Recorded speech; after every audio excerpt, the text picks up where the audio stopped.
On 2nd and 2, Allworth coming motion right. This is Garrison trying to cut back. He fumbles the football. Freddie Dreyer has the football. 89 of the Giants with the football. And how about this for an exhibition? That is the 4th Dallas fumble. Well, hello. Thank you so much for taking time out of your day to check out this video. And welcome to the Gridiron. And before I get started, I just want to say thank you so much to everyone out there who's been watching my videos. I greatly appreciate it. Thank you, thank you. If you can give this video a thumbs up, or maybe leave a comment below, or share the video, it would mean so much to me. But anyway, thank you so much for watching this. I greatly appreciate it. Thank you. I've got a few things going on here. I saw actually Dave Gettleman. Usually he holds like a State of the Giants, conference or whatever, and hasn't done that yet. I'm not sure, exactly when he will, but usually he does. But he was talking to Bob Papa and David Deal on Sirius XM on radio, and a couple things that I saw. I mean, I didn't hear the conversation, but I was reading it online. One of the things was about with Saquon Barkley, and he said he was kind of like all, pretty much in agreement with like what Joe Judge is doing. Just taking his time with him. Don't rush him back in. Don't rush him till the trainers and the doctors and all say, it's okay and everything. Because Gettleman, he said he was with the Broncos. All right, when Terrell Davis, their great running back, when he had problems. His first 4 years in the league, it was from 95, 96, 97, 98. He had over 6,400 yards rushing. There's only been 2 guys in the history of the NFL, all right, who had more yards in their first 2 seasons than Terrell Davis did, and that was Eric Dickerson and Earl Campbell. Earl Campbell only had like 44 more yards than Terrell Davis did, but Terrell Davis's first 4 years, I mean, it was phenomenal. First year in 95, he had like over 1,100 yards. 96, he went over 1,500 yards. 97, he went over 1,700 yards. In 1998, he ran for over 2,000 yards. I mean, he was phenomenal. He won back-to-back Super Bowls with the Broncos, 97, 98. Those were John Elway's last 2 years. And Terrell Davis's his first 4 seasons, he had 56 rushing touchdowns. Nobody has more than 56 than what he has. So, I mean, he was phenomenal. Sadly, when what Gettleman was talking about was in 1999, I guess he could have used John Elway, because in the 4th game of the season against the Jets, there was an interception thrown, and he went and he was trying to make a tackle. All right, and trying to make the tackle, he wound up injuring his knee. I think it was ACL. He hurt. Might have been his MCL as well too. He was, an interception thrown. So maybe if John Elway was in there, maybe the interception wouldn't have been thrown, and maybe he would have had a better career. But so it was in the 4th game in the 1999 season. He missed the rest of the year, and he just had nothing but injuries. And so his first 4 years, he had over 6,400 yards. His next 3 years, he had 1,300 yards rushing. His next 3 years combined. Such a shame because of the injuries. It was just like one injury after that. In 99, he was hurt. In 2000, he was hurt. 2001, he was hurt. 2002, I think he came out and he retired in preseason, I believe it was. He came out onto the field during a preseason game. He was giving like mile-high salutes to everyone and all that and everything. And he retired like shortly right after that. But it was just injuries just grew up with him. I mean, he was so phenomenal his first 4 years, and due to the injuries, I didn't see exactly how he hurt his knee, but apparently there was an interception thrown. He was trying to make a tackle, and he just blew his knee out. Such a shame. But a lot of people compare him, Terrell Davis, to somebody like Gale Sayers, who had a phenomenal career. Gale Sayers blew his knee out in his 4th year. Gale Sayers was drafted in 65, 65, 6, 67. Gale Sayers was phenomenal. 1968, and Gale Sayers was averaging 6.2 yards per carry. 68. In the 9th game of the season, he was leading the NFL in rushing. He had over 800 yards rushing, and in a game, sadly, I believe it was at Wrigley Field against the San Francisco 49ers. It was kind of like a sweep play. He was running, and Kermit Alexander came in to break up the play, and as Gale Sayers planted his 1 foot, Kermit came in and hit him from the side, just wiped his knee out. I think it was his ACL, his MCL, gone.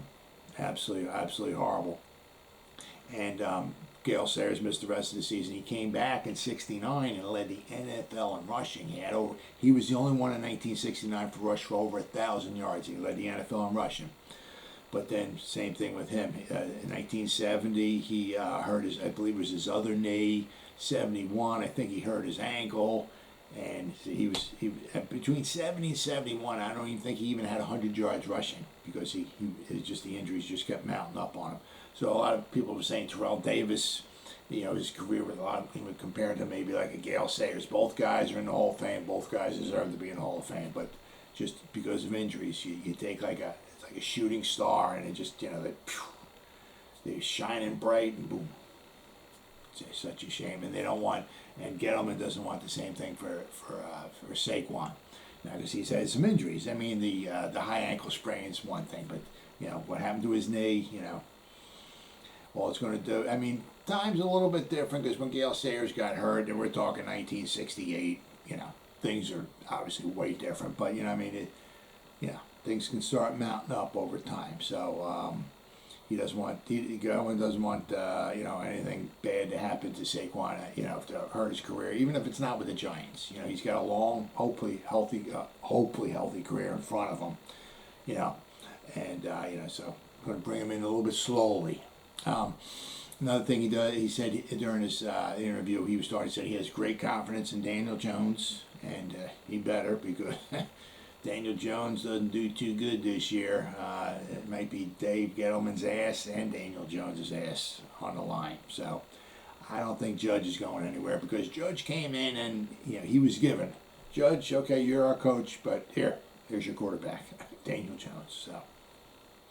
So Judge ain't going nowhere. But I mean, if Jones struggles mightily, Gettleman might be going somewhere. But then another one of his questions was, of course, everybody seems to ask him about the offensive line. And he said he feels good about the group. He said one of the things is, obviously, he said they're very young.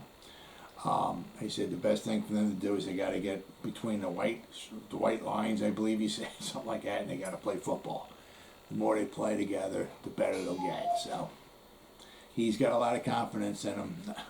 Not everybody, is agreeing with him, but so we're just gonna have to wait and see. But I mean, because between the offensive line, and especially with Daniel Jones, Dave Gettleman's rear end might be on the line this year. So that was that was part of what I read in the article. Now, also a couple other things that I saw. One was I saw Ryan Anderson. I'm like, well, I've seen a couple different things. I saw Giants let Ryan Anderson go. I'm like, what? Huh? Then it was like they let him go, and then they re-signed him. There was some kind of contractual procedure. So I don't know exactly what it was, but that's what I saw. He was taken off the non-football injury list. Okay, he hurt his back. So I mean, hopefully, hopefully it's like a muscle. Hopefully it's not like a disc or something like that. So we're gonna have to wait and see. But apparently he came into camp and he had something wrong with his back, and they put him on the NFI list, and he hasn't been there. But apparently, hopefully his back is okay, and he took him off the list. They said they got rid of the one contract and wrote him up on another contract, and so hopefully we're going to see him in camp. So that would be huge, because I'm really excited. I mean, I'm lying. There's a bunch of guys I'm excited, but I'm really anxious to see what he can do, because he was an outstanding ball player at Alabama. Man, you get somebody coming from Alabama, linebacker, help the defense get even better. Oof, man, I'm pretty pumped up about him. The only thing is that hopefully his back stays healthy. Then Rice and John, okay, they took him off the COVID list, so that's cool. And then they, of course, Tommy Stevens, they waived him. He was the quarterback. His last year, well, actually, he was a quarterback in college. And his last year, he was at Mississippi State. He was the quarterback. He had some nice numbers, but he transferred, became a tight end. When he came into the pros. So hasn't had much success. As we see here, because the Giants picked him up and let him go. So, but I mean, we try to get somebody because Levine Toilolo, is out for the whole season. But now we're getting Rice and John back, so that's good. Because he needs to get. I mean, because you when you get guys like him on the bubble, because after today's Wednesday, right? So we got Thursday, Friday, 3 days. We got a preseason game. Okay, now I'm sure he's kind of up to date on the playbook and all and everything. Okay, but after the preseason game, they gotta let 5 guys go. The next week after that, after the Browns, they play the Browns. They go, another 5 guys go. All right, so when you're on the bubble, you got to be on the field. You got to be in the game. You got to be making plays. You got to be making things happen. You got to make a roster spot. So this is very important for Rice and John to get back in there. Now the only thing is, it's like he's 6'7". Man, that's a beautiful size, especially for a tight end. But I keep saying he's like 220 pounds. It's like, tight end, 220 pounds. I mean, maybe if this was like 1967 or something, but I mean, 220, really? I mean, he'd be a heck of a wide receiver. Could you imagine him, Golladay on one side, Rice and John 6'7" on there, just throw the ball in there? Oh, wow. But it's very, very important for him to get in there because I mean, a lot of guys, some guys run the bubble here, especially after the first game. Let 5 go, and if you're not on the field, it's kind of tough to keep your roster spot. So, I hope him nothing but the best. And then the last thing I want to bring up is that you got a lot of guys talking about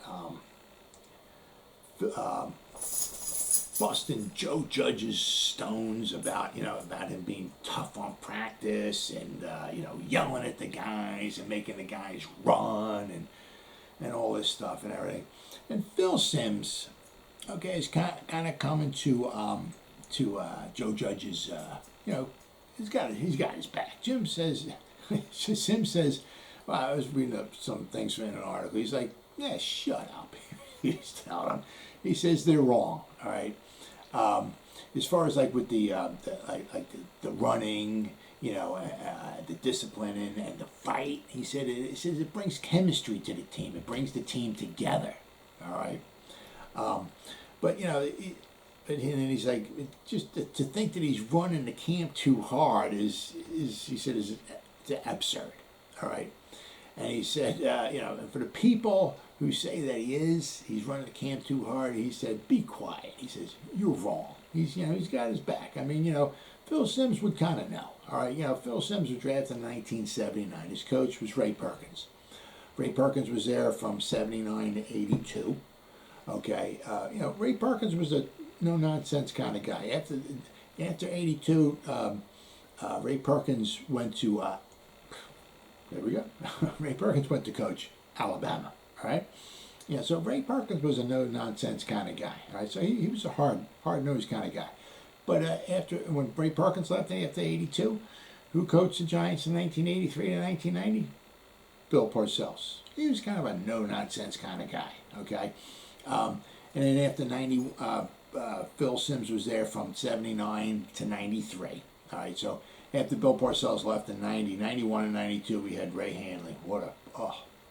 We had Bill Belichick. We could have, maybe asked him if he would want to. Nah, let Bill Belichick go.